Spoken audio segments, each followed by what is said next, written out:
Ooh, he farted so bad. He smells. Was that so you? bad. No, that was him. Yeah, was that me? You know that ain't me. Meet my husband. Oh my gosh. This is crazy. Finally, he exists. Oh my goodness. He's real. Yeah, here I am. On one of these crazy videos. I just kind of wanted to sit down and talk about what it's like being a couple in the military. Like dual military. Because it's hard enough when you're married to somebody who is active duty and they're a civilian. It is a whole nother ballgame when you're both active duty. It is. It's very difficult. What's challenging? Especially, challenging part was getting obviously co-located, getting in the same area. That took a little while. But so long. just the constant hours that we have to work that aren't aligned in the same schedule, it can make it very difficult. But I can tell you one thing, it's been a blessing in disguise because it makes us appreciate each other's time way more than we would ever imagine. You know, we've both been in many relationships before the Navy. I wouldn't say many. Maybe you. Regardless, my point is, you don't appreciate the time that you get to spend with that significant other until you actually don't get to be with them Yeah. every day You're forced to communicate. in a normal civilian environment. Pray for those times to be together, to get together, and then when we have that time, just being is amazing. So, you know, this is a shout out to, or an influence to all the civilian couples, or just any couple that doesn't have to worry about that. Like, don't take it for granted. Time Seriously. is huge, and when you don't have it, it makes it that much more difficult.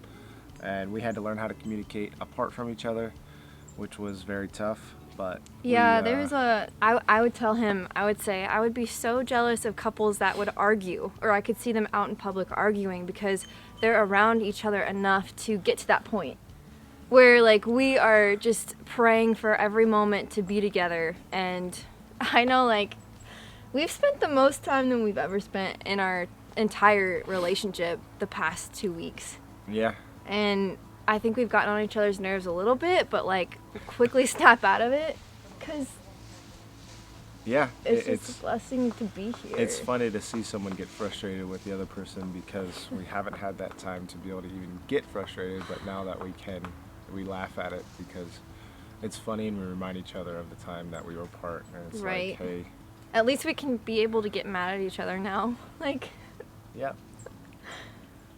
It's a good boys. I don't want the sloppers. It's a good boy. It's cleanable. What advice would you give to long distance couples? Or couples, like, in the military? Like, what's made this work? The main advice I would give is to learn how to communicate.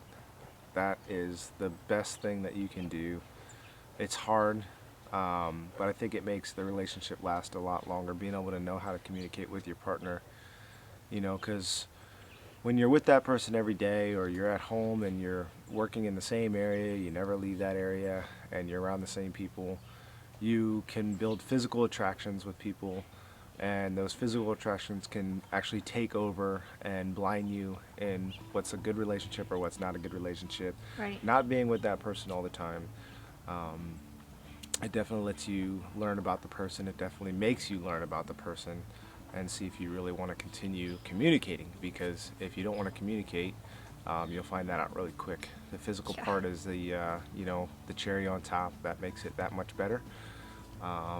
Well, I think what really helped our relationship too is that we were waiting to be intimate until marriage. So having that space apart really, like, allowed us to not have that lust or that physical attraction so much, and just focus on, like, the inner qualities and, like, the dreams and desires and the way we think and the way we handle adversity and all of that stuff. And I think what you mean by, like, communicate is just explain everything that that's going on in your inner world, like, Yeah. what you're thinking, what you're feeling. I know feelings are, like, a hard taboo thing to some people, but it matters. It matters to know. That's why women are always like, what are you thinking? Because Yeah. we want to know. We want to, like, be a part of that journey. And he's been so good about it, because every time I ask him what's going on, he'll usually, tell me, like, hey, this was not okay, or hey, like this is what I'm feeling, or ooh, he farted so bad. He smells. Was that so you? bad. No, that was him. Yeah, was that me? You know that ain't me. Oh, yeah. The Mastiff just. Oh my god, he's literally right here. Did you fart? Rudy, was that you? Yeah, it was. He's a good boy. Awesome part about being able to communicate is it teaches you how to be vulnerable. Yeah, which is not easy for people. Because, you have to, it's easy to be vulnerable face to face with somebody, or easier, I should say, because I feel like the person can see your feelings, they can see your reactions, they can see what you're going through as you're explaining that. But over the phone, you don't really get to see that, so you really have to dive deep into explaining to that person.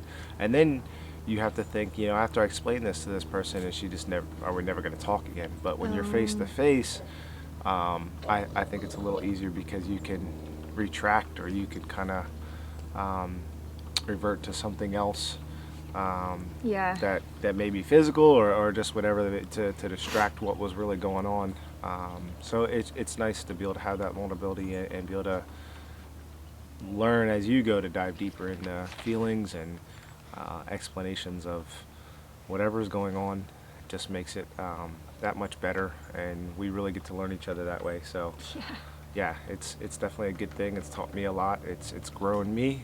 I'm sure it's done the same for you. 100%. It's funny. Before we met, we were in like long distance relationships, and we both swore once we broke up with our previous partners that we would never get in another long distance relationship again. Yeah. I was like, I'm not doing that. It was like just too hard. Yeah, you miss so much, and then we meet each other, and like it's just crazy when you know that God sent your person and your partner. It's just like not everything may be easy, but everything aligns and doors open up that you never thought would. And yeah, he basically told us, you might not think you're gonna be in a long distance relationship, but as we've been through those before, all those things taught us what we needed to make that work. yeah. And we just weren't with the right person at the time, and when we finally got with the person that we were supposed to be with, it was like, wow, well, This is way I've done better. this before, but this feels right. This sucks being away from each other, but this is right. This is what we got to do to get through it, and we both kind of knew where we needed to be to make that work. So it was beautiful. Oh. Let's talk about like infidelity, because when you're on deployment, the rings come off. Like I've seen so much of it. They'll hit on me even though they see a ring, or they'll just take the rings off and be like, well, my wife's not gonna know, or like my husband's, he's across the world, so what's it matter? Which is absolutely disgusting. So how do you trust each other in that? First, having God in your life is huge, because he holds you accountable to everything and anything. He's always But just watching. knowing that what you have is worth way more than one night. Those nights that we may have had in our previous lives, we woke up the next day, and I'm sure everyone can attest to this. You're just like, what? Why did I even do that? Right. You know. So you just feel gross and Yeah, and I think it comes with maturity. We definitely met each other later on in our lives, and I'm thankful for that, because I'd been through that type of life. I'd been through that type of fun, so you call it, and it wasn't. You didn't gain anything out of it. You always were left empty. There wasn't anything built on it. And now knowing that I have something that I can build from and move forward through, and it's so much worth it. More worth it. But how would you say you would know that you could trust somebody? And when you find your right person, I feel like the way you communicate, the way that you speak to each other.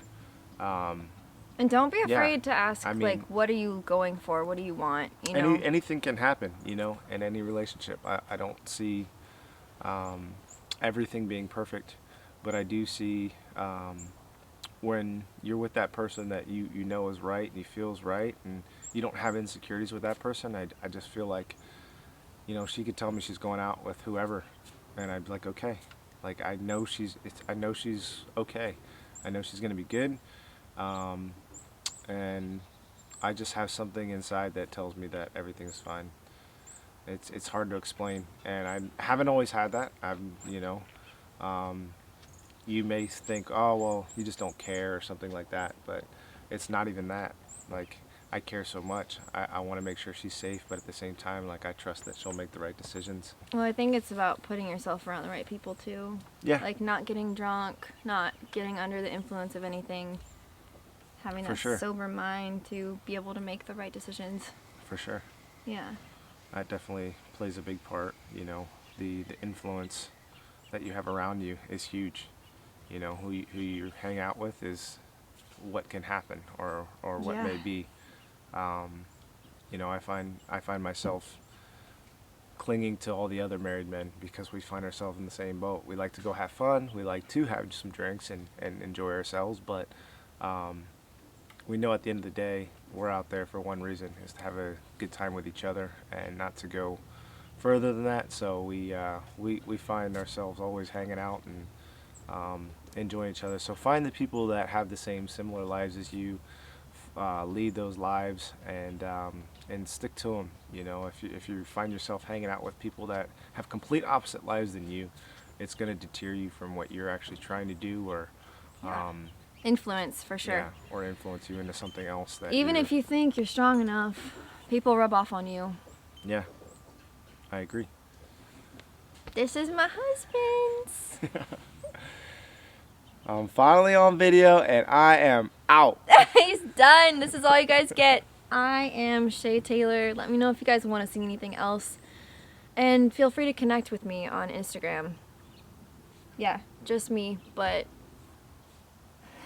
Yeah, not me. yeah, not him. Just me.